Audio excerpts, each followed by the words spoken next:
nas je povabil k 4. dnevu devetdnevnice, v kateri smo povabljeni.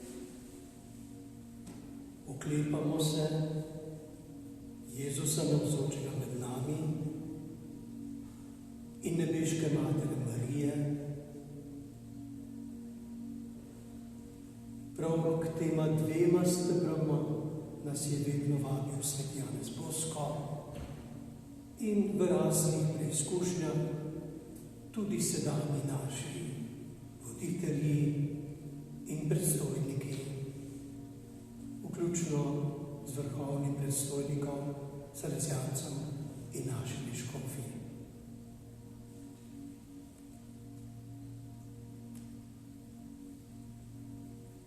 O Marija, pomočnica kristjanov, vlij v naša srca tisti pogum, ki te je napravil za kraljico mučencev.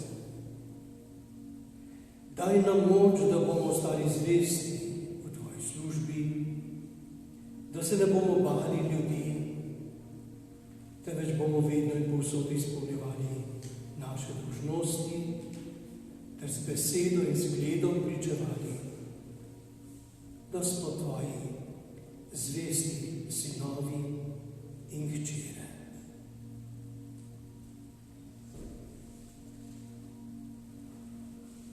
Predragi, ni samo naša generacija, tista pravzaprav najmlajša, ki je pred menoj, pred nami, starejšimi, postavljena pred eno takih preizkušenj. Domala vsaka generacija gre skozi življenje in zato tudi skozi razne čeri.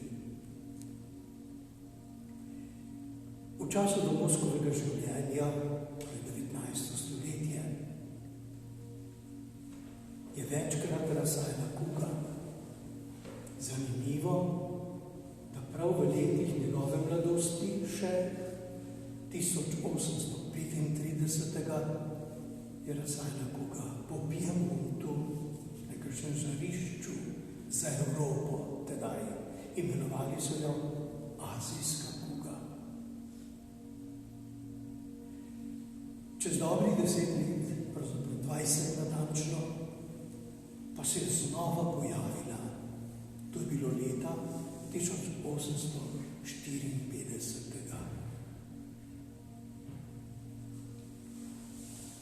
Tako družbeni voditelji, kakor cerkveni voditelji so vabili različne samostane, dobre ljudi, pogumne ljudi, mlade ljudi, naj dajo svoje moči na voljo in gredo pomagati ljudem v stiski. Kuga je bila hudo nalezljiva, mnogi so se je zelo bali, mnogi tudi podlegali.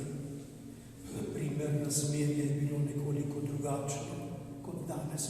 Od polovico okuženih pravijo, jih je polovico umrlo. Smrt je kosila. A Don Bosco je prisluhnil temu glasu cerkve, stiske ljudi in je tudi svoje mlade, nekatere že sodelavce, druge pa fante, danes bi jim rekli animatorje, povabil, naj se tudi najpogumnejši med njimi odločijo in gredo skupaj z njim pomagati ljudem. In javilo se jih najprej 15 in potem še kakih 30. Torej je bila to kar neka četa, bi rekli, mladih ljudi, pripravljeni pogumnih, ki so šli pomagati ljudem. Don Bosco, zanimivo, koliko je dal na tiste naravne pogoje, ki jih je vedno hotel imeti pred očmi in jih vzgojno polagal v srca vseh svojih. Pomagaj si sam in Bog ti bo pomagal.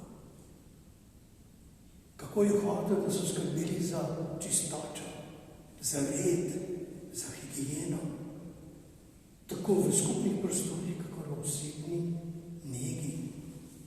O tem je rekel še nekaj, kar je mogel reči svetnik.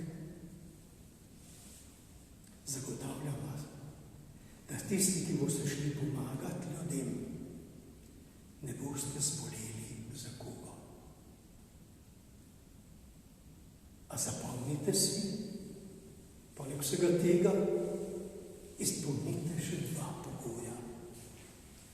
Predvsem se potrudite, da boste živeli v milosti Božji in da boste seboj imeli svetinico Matere Božje.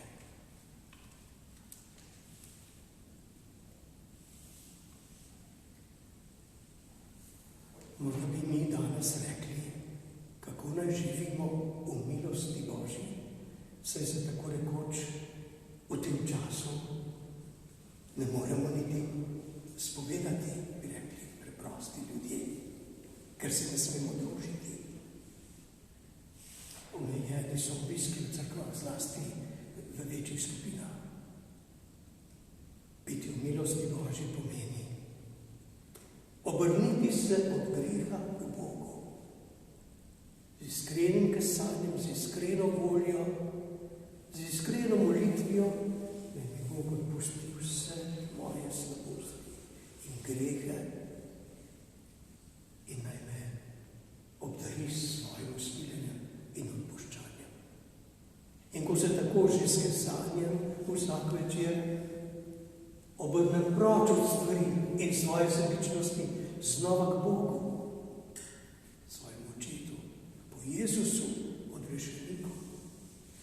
S takim iskrenim kesanjem lahko zaspim v Božjem naročju z gotovostjo, da mi je Bog odpustil moje grehe, da sem torej v milosti Božji. Kajti grehe nam predvsem odpušča iskreno kesanje. Zakrment spovedi je dodana vrednost, ki bo morda prišla pozneje, kot vidno znamenje te Božje ljubezni, Božjega odpuščanja. Naj končam s dogodkom iz tistega časa, leta 1854. Res, nihče ni spodal od teh mladih animatorjev in sodelavcev. Vendar, ko je kuga že tako rekoč jenjala tam proti velikemu Šmarju, Marijinem nebovzetju, prazniku, sporočijo Don Bosco mladi Kaljero Janez, star 16 let, ki je bil med temi animatorji, je obležal.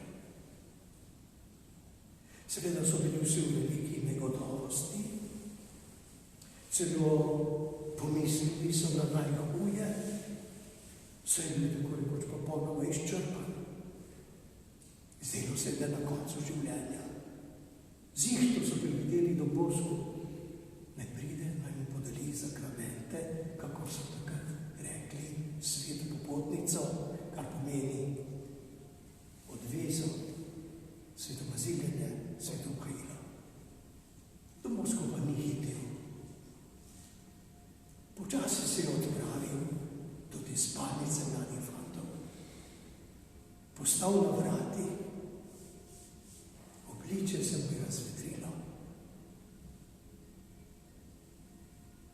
Pozneje so pripovedovali o videnju, ki ga je imel tedaj. Stopil mirno k mlademu Janezu Kaljeru. In Kaljeru v skrbeh je hotel praviti spoved. Don Bosco, hvala vam, da ste prišli. Spovedati se bo, umrl bom. Počasi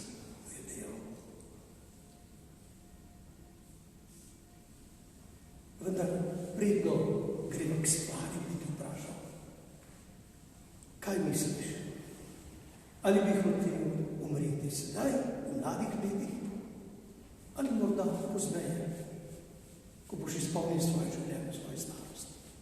In kad je povedal, rad bi moral dodaj, ko bo zame najboljše. Za moje odrešenje, za to, da grem v nebesa. In na Bosko mu je rekel, gotovo bi bilo za te najbolje, da bi umrl sedaj, po dobri spovedi in odšel. Toda povem ti, da boš prej moral narediti še veliko, veliko stvari v življenju. Sedaj ne boš umrl, ampak prizadevaj si za izpolnjeno življenje in za Božji načrt, ki ga ima dobri Bog s teboj. In za čuda veliki apostol spovedovanja Evharistije Marije, vzgojitelj Janez Bosko, ga ni spovedal, mu ni podelil svete popotnice, ampak mu je napovedal ozdravljenje in življenje. In izpolnitev življenja postal je škof, kardinal. Pred skoraj 100 leti, 1924. leta, ob posvetitvi rakovniškega svetišča Marije Pomočnice, kardinal Kaljero je bil tu. In tedaj je bil tu tudi nek mlad učitelj.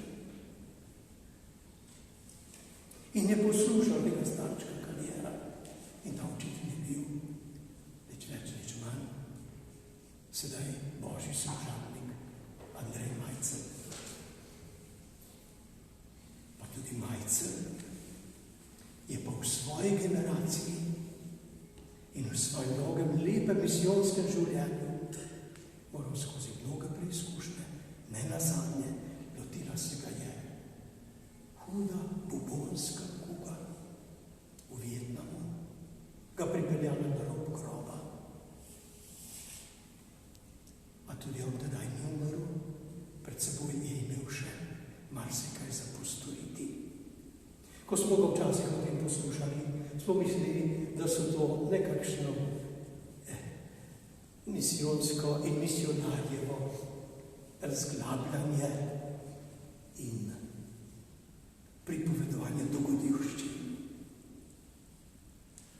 Andrej Majcen, Božji služabnik, tisti, ki so mu stregli, so tudi nekateri tu med nami, je vse življenje nosil znamenje te bubonske kuge na svoji desni nogi, ki je bila črna od tedaj. A ni ga pobrala ta kuga, pač pa ga je utrdila v njegovem poklicu, njegove vztrajnosti, njegove služenju in službi, da je še po tem datumu napravil toliko dobrega. A to je bila že druga zgodba. Sklenimo to našo molitev z 10 rožnega venca, nocoj in potem sklepno molitvijo.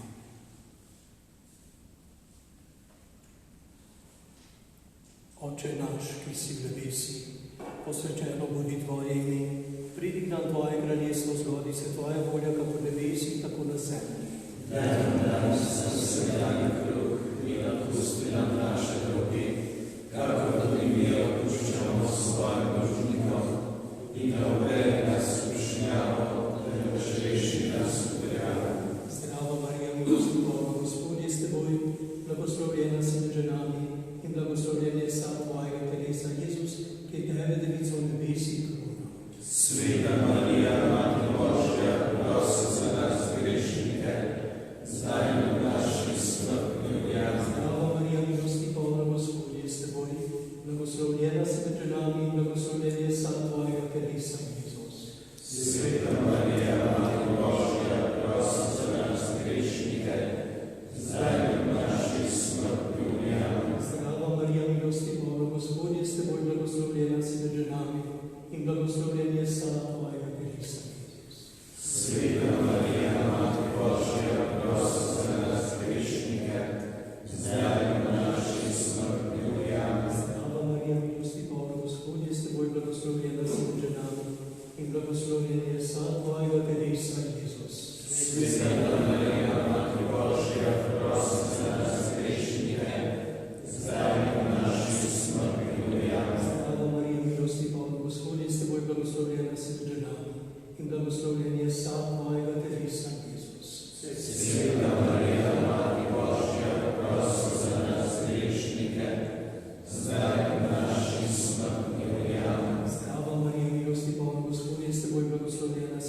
blagoslovljen je sad tvojega telesa, Jezus.